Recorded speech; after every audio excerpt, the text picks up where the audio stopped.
welcome by the new episode of the podcast No More Secrets. I am Christa, and after an addiction of 35 years, I'm sharing my story, my journey of recovery, and hope to inspire and motivate you and give you hope that recovery is possible. And today I'm so excited about this episode because I have a very inspiring guest. She's an amazing lady all the way from Australia, and she's got a really inspiring story to tell. So Lisa, welcome all the way from Australia to the podcast No More Secrets. How are you?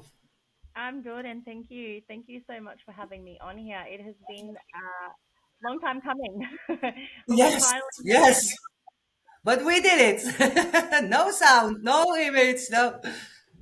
This is what happens when We we don't did give it. up on ourselves and give up on our dreams, and we continue to show up even when it's hard and even when we don't know the way. So it's really Yes, exciting to be here and to spread more light and thank more you. more knowledge on this Really topic. excited to have you here. Really Yeah, excited. But can you put your mic a little bit more to your mouth because yeah, your sound is a little bit soft. So, Lisa, let's dive right into your story, I think. Can you yeah. describe the beginning of your journey of addiction? How old Um, were you?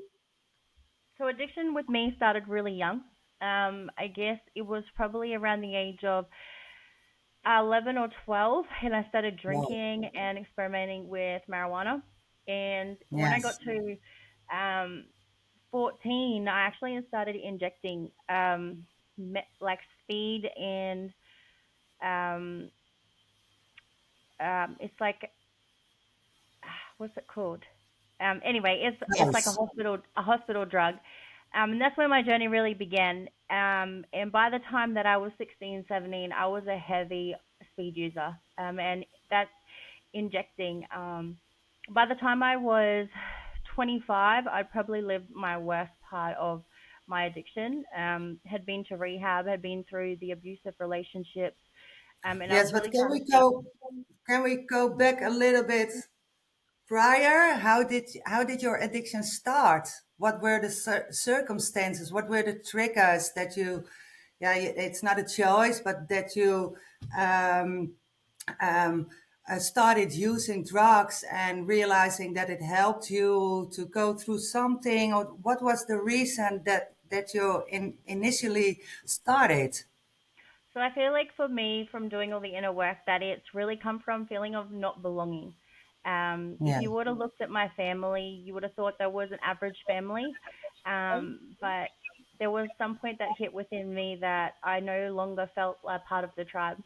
And when I found marijuana, I had a pretty good dealer at that age of 12, 13.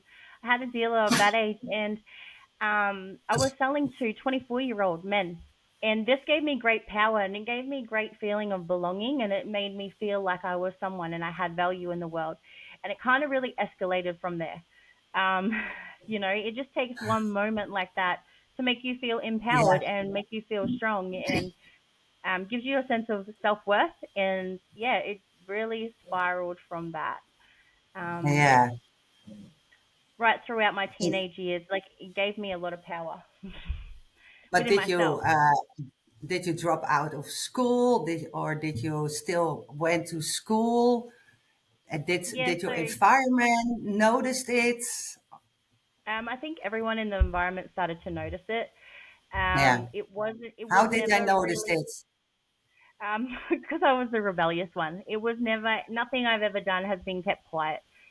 Everyone knew Okay. that I was up to trouble. I'd left school by the time I was grade 8, so 13. In and out of school, leaving home. By the time I was 14, I had left home for 6 to 8 months, and no one knew where I had gone. That's when I started injecting, and it was one day I decided I had a fight with the friend that I was staying with, and I rang my mum to tell her to pick me up, and she said something like, "Lisa, 2 more days, and I was going to report you missing," because I kind of just disappeared off the face of the earth. And Wow. yeah, I was very blunt in those days, and I just said, come and pick me up now, please. Yeah.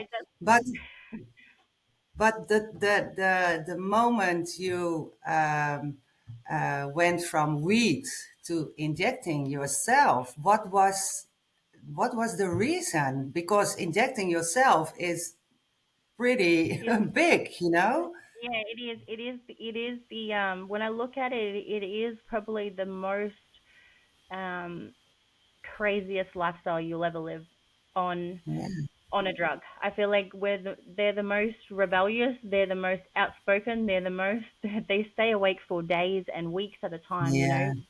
A lot of paranoia, a lot of crazy stuff. But I guess there was something internally before I ran away from home at that time that I closed myself off to the world. I decided I would no longer let anyone in because it was only hurting me. And in that moment, I closed myself off to anything, and yeah, decided it was just me on my own on that day. And that's a wound that I've had to continue to reopen as I go through this healing stage. And it was when I noticed that that moment had triggered my whole, like all the trauma that I had been through came from that one moment of closing myself off. It took a lot to understand and heal from that. It was like I fully yeah, destroyed my whole life over one situation, and it was just feeling yeah, of not belonging, not feeling heard, and feeling judged, not feeling good enough. And yeah, yeah, these are the wounds that I've had to continue to open and heal to get to the point where I am today. So yeah. definitely, like, But from the moment you start to inject yourself, what happened then? You called your mother. They pick you up again, and then did you still did it at your mom's house? What happened then? so I was never really one to bring my addiction to my home, to my parents' house. It was not something that I ever wanted them to witness, and they never found out about it until I was 15 or 16. They had found the needles in my room. I think Wow, I was 15. Um, and I continuously lied and said I'd taken them off a friend. And then I obviously left again. And, you know, I'd been in and that's out of where that we could. home. That's where very very good at when we're in addiction, manipulate and lie. Exactly. I Yeah. think a lot of people that are listening or watching can relate to that. Yeah, Yeah. And I was very persistent on that. And, you know, I'd been in and out of this home where I am now, for so many years. I'd never had a stable home since that age. You know, the most I'd ever lived in places was a few years. Um, so when I moved back home with my children, what was it, 4 years ago, you know, I've had to deal with all these emotions because this is one place that I promised myself I would never come back to. And now this is one of the longest places that I've ever lived. So, you know, sometimes we have to do what is hard so life can be easy, and we have to go back to the place where it all started. You know, stop running yes, from what you were running from, because this home was something that I was running from. Um, yeah. yeah. But can we rewind rewind to the event that you were shooting? What was the moment? How for first of all, how long were you addicted? How many years? Um, to substances, I think it was like, I don't know, from first time that I ever started drinking or smoking weed was like 11. Um, Yes.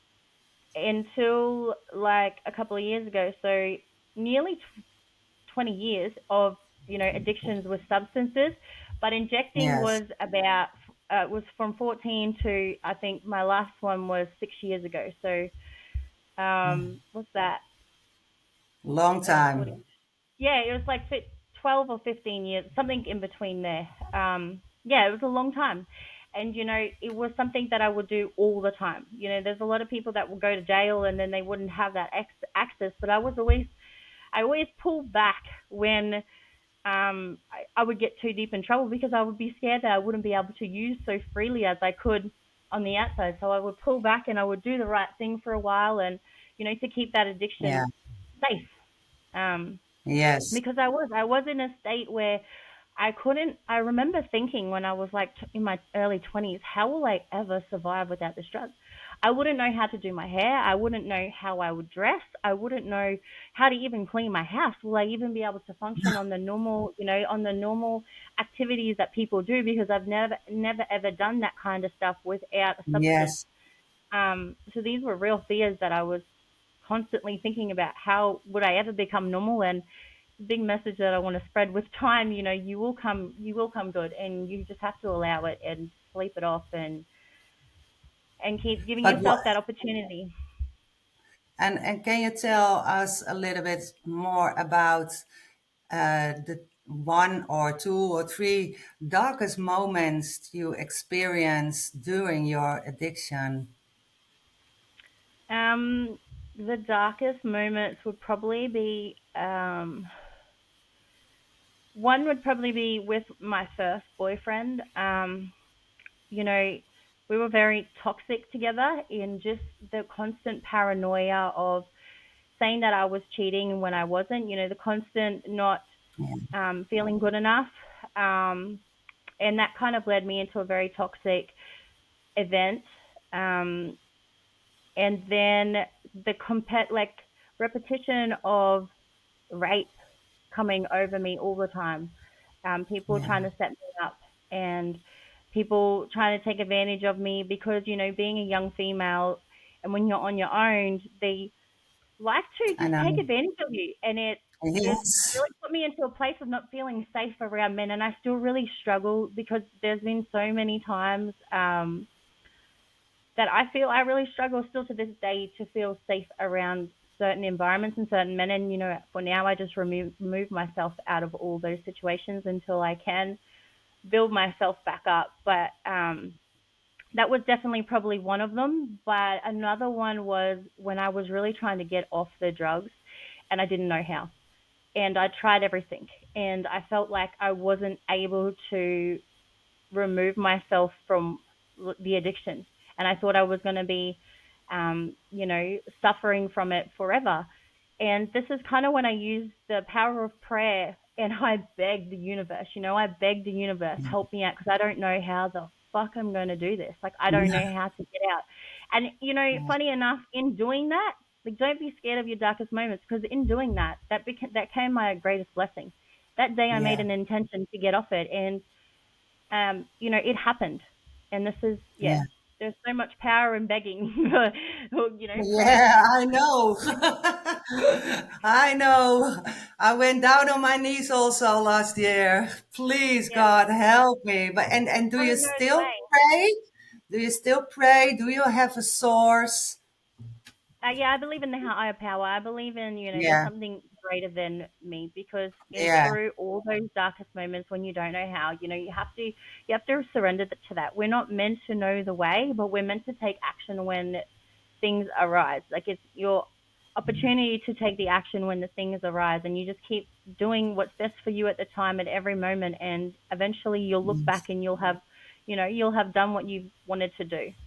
You'll have gotten yeah. off it, or but yeah, yeah, Yeah, but I think it's pretty strong and courageous of you that you are in a recovery, after such a heavy addiction. It's really inspiring. So people listen to this. It is possible. It's really possible. And what was for you the moment that you really had the power to quit? And what did you do? Did you ask for help? Did you go to a doctor? Did you go to rehab? Did you go to um, support groups? Yeah, what did you do the first time you decided enough is enough? well, I had done a few things over the years. I did go to rehab. It didn't seem to work. But what really But brought me why off it didn't it was, work then? Why didn't it work for you? I don't think I was committed. Ah, yes. I didn't really believe in what was presenting in front of me. Hmm. Something that I always wanted was to be completely free from the addiction if I was going to be freed from the addiction. And it didn't really happen for me until I had children, um, because I knew then that I had a responsibility for someone else's life. And I knew that I was not going to be able to survive with the addiction that I had and show up for the children that I then had to look after. Um, so then again, I came back to prayer, right?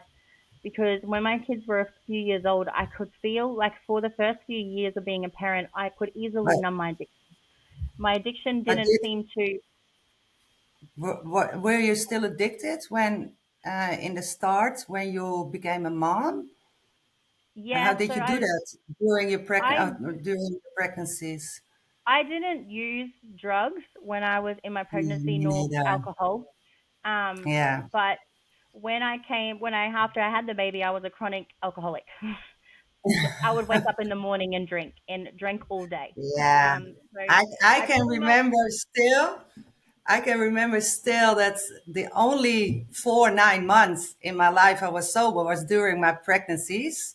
But yeah, how sad it is to say it, I couldn't wait to pop the baby out drink, so I could drink. use again, you know? And, and, and, and then I felt more ashamed and more a loser. So that kept me in my addiction, of course. So, yeah, Yeah, I can I relate to definitely, it. yeah, I hear what you're saying. I definitely replaced the narcotics for alcohol. And Yeah. I did that up until 2.5 years ago. I got a photo sent to me from 2.5 years ago, and it was me in the morning out in the paddock with my children on the drink, and I can still Yeah. remember that day. Like, that was my reality: wake up, drink. Um, Yeah. and as they got a little bit older and a little bit more independent, I felt that need to want to numb with drugs again. And Yeah. it scared me because I knew that I couldn't be the mum that I needed to be if I was going to be addicted. And this is the power of prayer. Don't be afraid of having those moments where you are scared of, Mm. how you're feeling. Like, be real with it and be real with yourself and ask the universe for help, because that's what I did. Yeah. I remember where I was sitting. I was sitting on the hay bales and my children were playing on their hay bales, and I had bought a couple of bags of coke because I thought I could mask cocaine because I go to Yeah. sleep, right? See, with the Yeah. drug I was taking, I would be awake for days. So I had figured out if I snorted some cocaine, it would last and I could go to bed and I could hide that. And I did that for a few weeks, Yeah. and I knew that it wouldn't last. I knew that, the addiction would come out and it would be really bad. So, yeah, this is where I really asked the universe. I'm like, man, I'm struggling and I know what I'm doing is wrong, but I don't know how to do what is right. I was like, Yes. please show me the way, because I don't know if I'm Yes. willing to do anything. And that's when I found Luke's program. It just popped up. And I was Yeah. about to buy myself a gold chain for my birthday because I felt I deserved it. I was 30 years old and it cost as much as the program. And I was like, oh, well, you know, I've had a You gold mean chain the before. It hasn't you helped. mean the coaching program? Yeah, with Luke's program. That was okay. Yeah, Yeah, so, I will explain it to the listeners. Lisa and I know each other from an transformational coaching program that we both did. She was prior to me already in the program, and I came in the program 8 months ago, and I finished the program 3 weeks ago. So that's why we know each other. And so you were already 2.5 years in the program? yeah, I've been there for a Yeah, while. yeah, And I remember thinking it at the same time that dare come up. I dare you to invest in yourself for the next 6 months. Um, yeah, and I was like, what are you scared of? You've never tried this before. Give it a go. What's the worst yeah, that could happen? And yeah, I learnt a lot in there, and I do believe that if you really want to understand your addiction and move away from it, that learning to love yourself yes, will change your life. And what has held me back for so long in that program is I didn't want to love myself first. It's only this year that I just decided to actually love myself before I yeah, get the success that I want, because this is something that I struggled with, right? I would tell myself, I will love myself when I get the success. But that, my friend, is just going to hold you back. You have to give mm, yourself the love and the nurture, and you got to stop running away from those feelings and deal with them. Because it's the only way that yeah, you can then, like, I'm in a state now. I don't want to numb my feelings at all. I don't want to alter my state. You know, I want to achieve more and face my fears and get that high, because that high is so much better than any drug that I've ever had. You know, building that confidence yeah, up with yourself. You know, that is to yeah. me the exhilarating life But now. can we rewind again Yeah. about Mhm. to the story when you went in recovery? So you went to rehab that didn't work for you. What No. worked for you to stop with the ice, with the speeds, with the injection, with injecting? What gave you the strength and the power to stop? And how about the withdrawals? And did you I think it was relapse the trauma. afterwards? The trauma. You know, with my last partner, the paranoia was so bad from his Hmm. side, and the domestic violence was so intense. And, Yeah. you know, he would tell me that I had dead bodies in his car and it wasn't there, you know, and, you know, the domestic violence and the paranoia got so crazy that I couldn't handle it anymore. You know, No. it was stop or death. You know, that was the Yeah. reality of the domestic violence Yeah. that I was getting into. The amount of times that I would get set up, um, it was really stop or death. Like, I could feel my death coming. You know, life was dangerous. Um, Hmm. and then that was kind of a point where I kind of stopped using as much, and I just really replaced it with alcohol. Really, just replaced it with alcohol first. Yeah. Um, and then from that, I had children, and then from that, I relapsed again a few times, and But then I you realized wait, wait. Um, so you quit the ice. The ice, guys. That is the speeds cocktail you inject, and that calls that they name it ice in Australia. I never heard of it in the Netherlands, but they call it ice. So you quit that, then you replace that for alcohol, and then yeah, you met somebody new, and you did you have your children with the man that was yeah, abusing you? yeah, just like massive paranoia, and it would put crazy mental trapments, you know, mental really head fucking, Hmm. and yeah, we're still friends now, but it was the addiction, you know. It was the addiction, and we both knew that that addiction was creating those events. So So you left and him.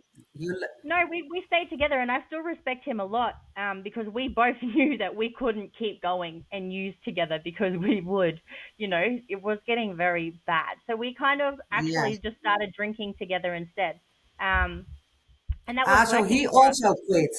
He So also he's quit, and he still that's quit to this very day. powerful.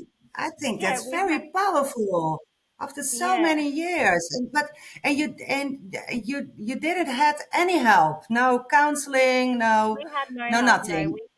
nah, Cold we just turkey. we just swapped to drinking. We just swapped ourselves. Well, we laugh, but you know that you hear that a lot.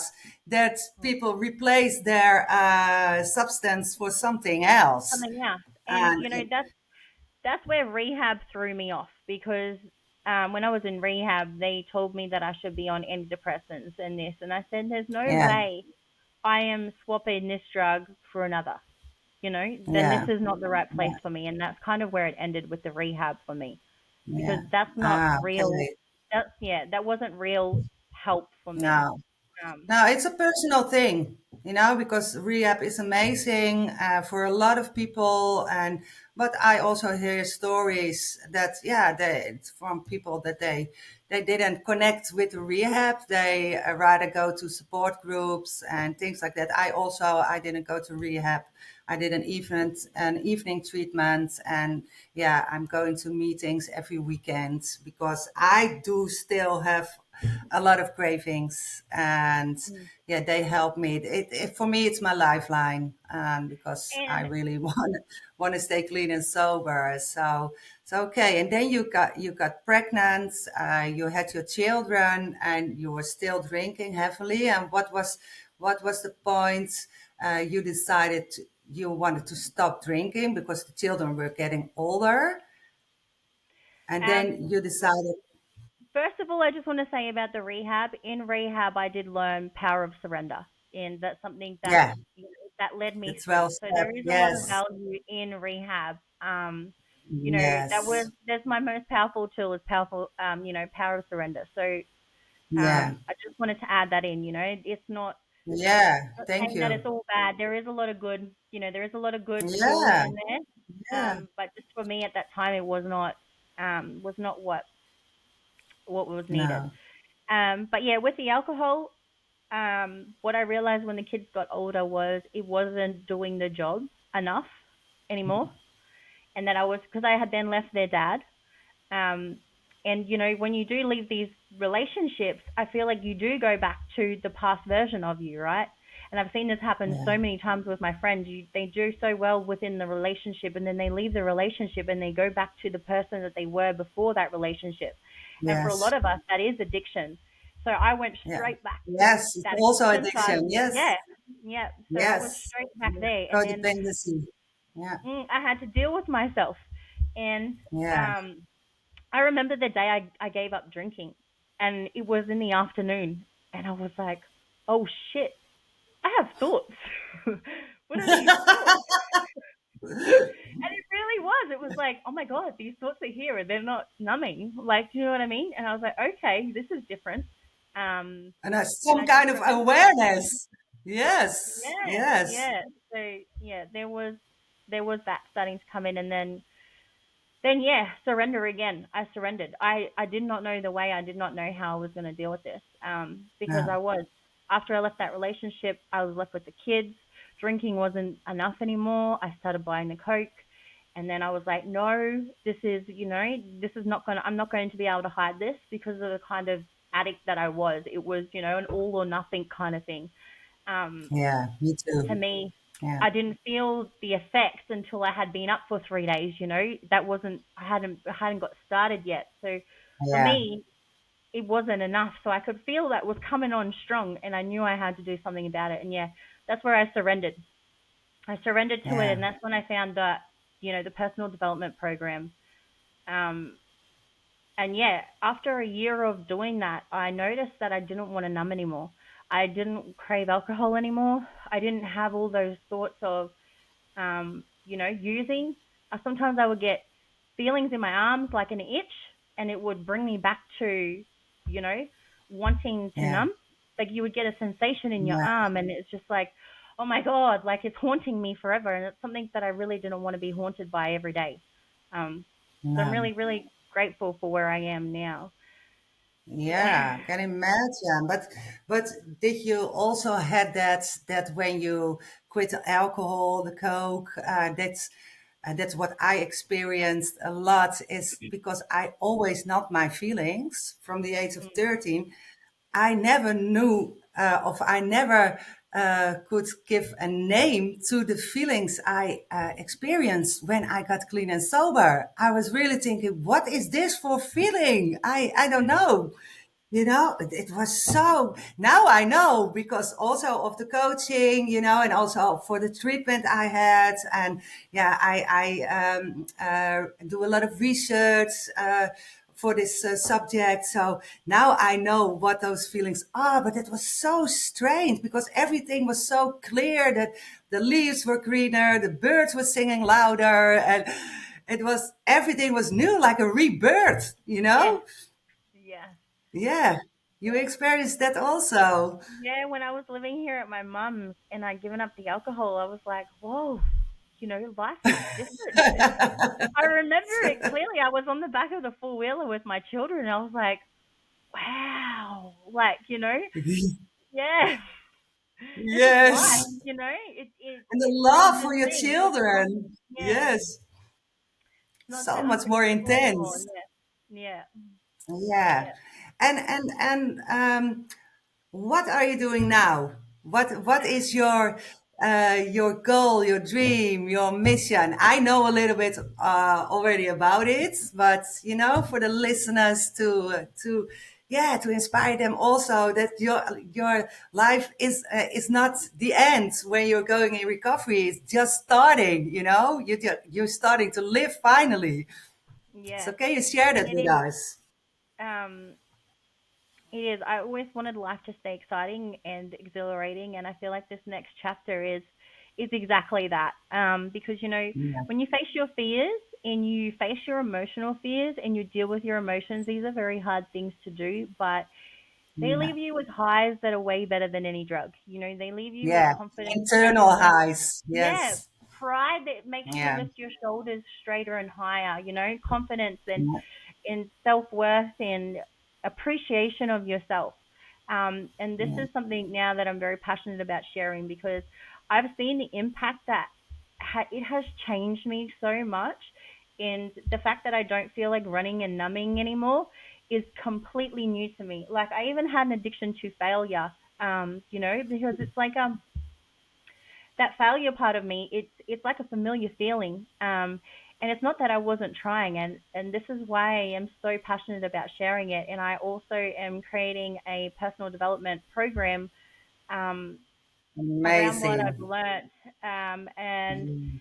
yeah, just sharing the message, and just getting more results out of more people because there's too many of us struggling, too many of us numbing, whether it be innocent numbing with TV or scrolling.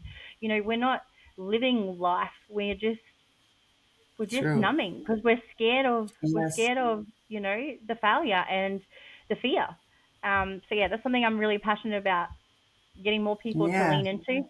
I do have a podcast, the Red Leaf Podcast, and doing one-on-one Really amazing consultations podcast, guys. Really where inspiring. you Yes. can get, you can really get the stories that are happening in real time and how I'm dealing with them, because I want you to grow and learn too. And Yeah. a big message of mine is don't be afraid to be at the beginning, because I was someone that has no school education and I struggle so much with so many things, and you just got to keep going. Don't give up on yourself, because the moment that you Yeah. do, you put all that aside. So Yeah. yeah. Also And on all and social media where under the Red can Leaf where can Podcast. where can they find you? Yeah, I'm gonna add your the name of your podcast and everything in the subscription. So, but can they find you on social media? Where can they find you? Yeah. So the podcast is on Apple, Spotify, Amazon Prime, and YouTube at the moment. And you can find me on TikTok, Instagram, and YouTube under the Red Leaf Podcast. Um, The Red Leaf Leaf Podcast. Podcast. Yeah. And there will Yes. be a Facebook page getting opened in the next couple of days, as a private group. It'll be the Red Leaf. Um, yeah, the Red Leaf, probably the Red Leaf. Community. Red Yeah, Leaf community. Community. Yes. That's it. Yes.